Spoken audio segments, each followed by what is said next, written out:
The government say funding announced today aims to stop young people spending more time alone and behind screens. It says £88 million will help youth clubs put on more outdoor activities, music lessons and volunteering opportunities. We're joined now by the Culture Secretary Lisa Nandy. Good morning to you. 88 million will be a lot if it was in your and I's bank account, but in terms to achieve what you want, this is only 400 schools. Can that amount of money do anything? Yes, I think it absolutely can. When I first was appointed as Culture Secretary a year ago, I was horrified to discover that for 2 decades we haven't had any kind of national youth strategy, and we've wasted no time in setting that right. What we've found working with young people to develop one over the last year is that the majority of young people now spend the majority of their free time alone in their bedrooms online and are losing confidence to connect with people in the real world.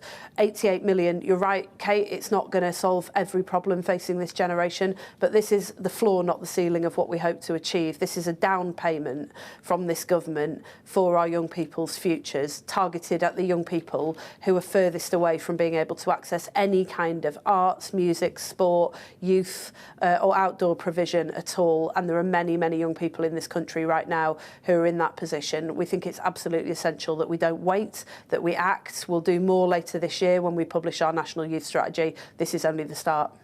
Can I take you to other young people looking for opportunity, those coming over on small boats? We had the in-out deal announced yesterday. The Times are reporting this morning that the detail of that deal means that it will be impossible to send people back to France if they have an outstanding human rights claim.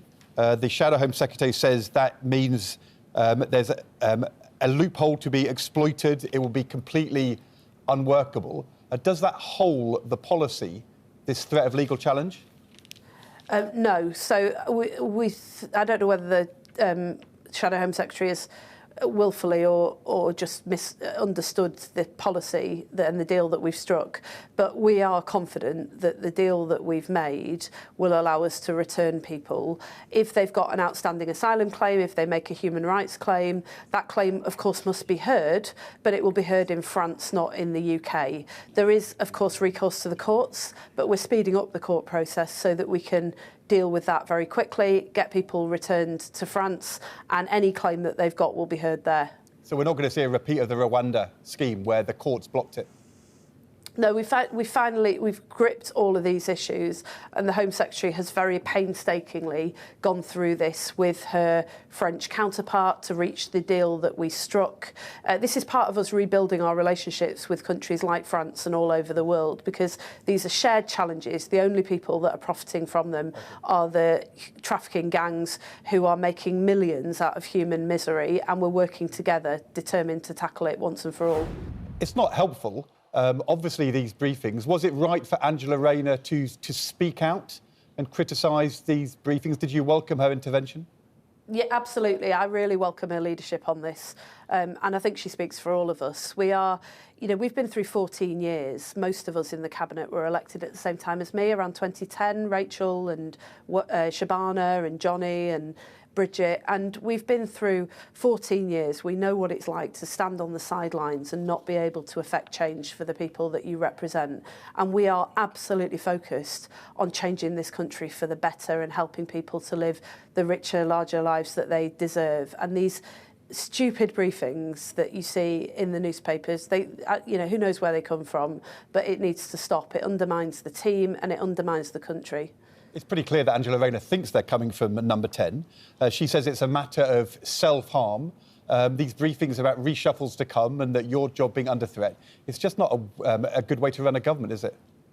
Look, the Prime Minister reached out to me when there were briefings against me, and I think he is more frustrated than anybody else about these briefings. He hates them, and he's been absolutely crystal clear with his own team and with the cabinet that he won't tolerate them, that if people are found to be doing this, then they're gone. And he's right to do that, because if you look at the challenges that we've got in the country, you know, we're bringing down waiting lists, but we've still got progress to make. We inherited a court system that was falling apart, prisons that were overcrowded. There are very, very real problems in people's lives, not least the problem that we've been talking about that we're tackling today, around only 1 in 5 young people in the last year has been able to access any arts or music provision at all. Like, these choices and chances are being choked off for a whole generation. And as a government, we have to be ruthlessly focused on that. We cannot be distracted by people who are trying to stop us from getting on with our job. Lisa, it won't have been lost on you the terrible, horrific footage in our news bulletin this morning, filmed from Emma Murphy from ITV News, and also on the front page of The Guardian, the kind of apocalyptic scenes in Gaza. And also you'll be aware of the indication that Netanyahu has met senior security officials to be in favour of a complete military takeover of the Strip.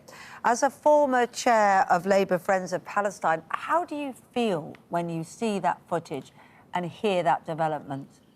I feel absolutely sick to the stomach watching that, and it's really important that you've been able to obtain that footage and that you're showing it on a prime slot on broadcast media, because one of the challenges that there has been since this conflict began is that the voices of people in Gaza have effectively been silenced. Journalists aren't allowed in, and so those stories aren't getting out.